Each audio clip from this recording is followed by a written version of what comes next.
E olha, o presidente Lula alerta para os riscos de uma ação precipitada dos Estados Unidos contra a Venezuela. O Brasil tem, com razão, se preocupado com a retórica cada vez mais agressiva de Washington, que acusa Nicolás Maduro de promover o narcotráfico e ameaçar a segurança dos Estados Unidos.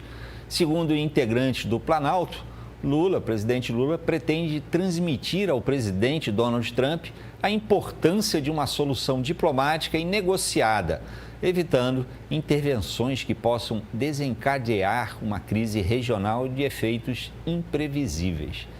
E aí, sobre isso, eu queria ouvir novamente a opinião de Plínio Bortolotti. Plínio, você vê alguma chance de Trump ouvir conselhos do presidente Lula e talvez atender a apelos de moderação?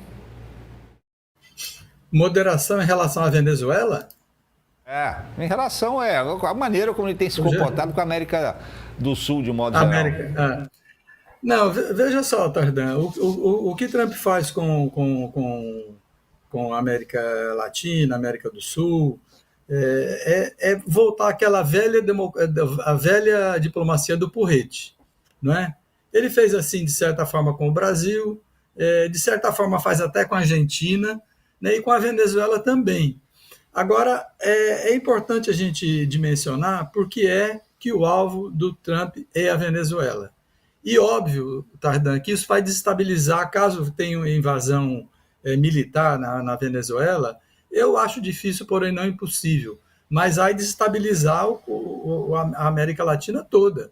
Né? Hoje, sem guerra lá, você já tem uma quantidade de imigrantes que entram no Brasil, que o país precisa fazer muito para poder acolher esses imigrantes. Você imagina com uma guerra aberta, né? uma luta armada ali dentro, que não vai acontecer. Então, eu acho meio difícil que isso aconteça. Agora, a gente precisa observar que a Argentina tem reservas de terras raras, reserva de níquel, né, que você usa para tudo hoje, tem terras raras também, telefone, bateria, etc. A Venezuela está sentada em cima de não sei quantos milhões ou bilhões de barris de petróleo que tem ali. Então, há também esse interesse econômico em relação à Argentina. A diferença, Tardan, é que enquanto a China, que é uma potência emergente, trabalha com negociação e com aproximação, os Estados Unidos usam um caminho inverso, que eu acho que é um caminho que tende a dar errado. Né? Você vai observar agora, vai começar na China uma reunião, um encontro do Comitê Central, que eles definem aquilo que eles chamam plano quinquenal.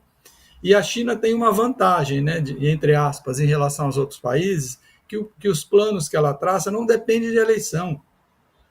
Então, aquele plano que ela traça, diferentemente de um país democrático, em que um governante implementa uma política, aquele que vota implementa outra, aquele que vota pega aquela do primeiro, lá eles seguem rigorosamente aquilo que foi determinado, e isso, vamos combinar, é uma vantagem em relação aos países que não têm, digamos, essa estabilidade, sem querer copiar o modelo argentino, né, que é uma ditadura, desculpe, o modelo chinês, que é uma ditadura.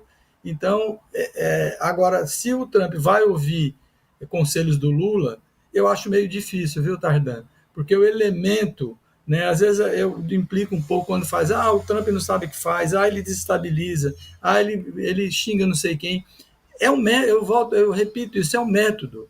O método do populismo é a confusão, é o pântano, é o dissenso, esse é o método.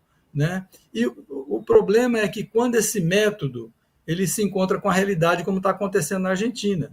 Né? A Argentina pode ter caído à pobreza, mas caiu de 38 do segundo semestre de 2024 para 31 agora, no primeiro semestre de 2025.